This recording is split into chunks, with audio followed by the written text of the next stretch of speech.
చాలా ఉండేది అప్పుడు మా ఊళ్ళో. నీళ్ళ కరువు అంటే తాగేందుకు నీళ్ళు లేకుండే 2 కిలోమీటర్లు పోయి నెత్తి మీద ఎత్తుకొచ్చుకునే వాళ్ళం. చాలా గరీబులం ఉంటాం మేము.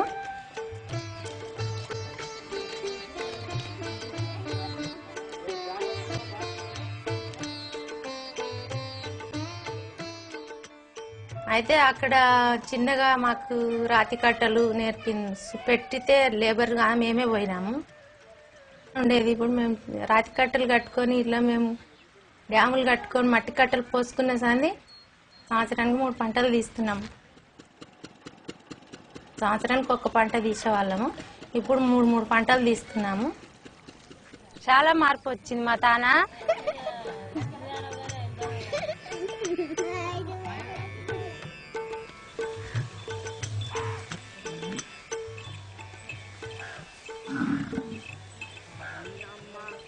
అక్కడి నుంచి వచ్చి మేము ఇక్కడ వర్మి కాంపోస్ట్ తయారు చేసి మేము 4 డబ్బులు కళ్ళ చూసినాము.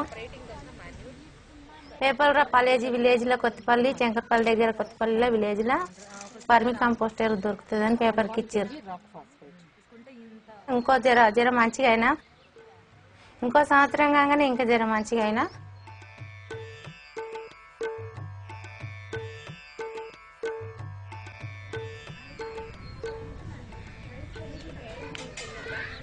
అప్పుడు మేము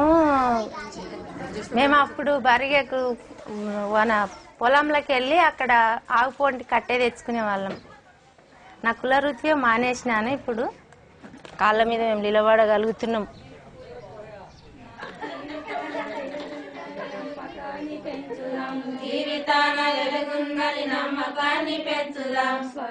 కాక నన్ను అక్కడ కర్నూలు, మైబినారు అక్కడ విలేజ్లకు కూడా సార్ నన్ను అక్కడ పంపించారు. ట్రైనింగ్ వాళ్ళకు కూడా ఇచ్చేచ్చినాను, నేను చెప్పి వచ్చినాను ఇట్లా చేసుకున్నాలి, మనం మంచిగా చేసుకుంటే బాగా బాగుపడుతుంది, మన చేనులకు ఉపయోగపడతాయి, మన చేనులు మంచిగా ఉంటాయి, మనం మట్టి వేసి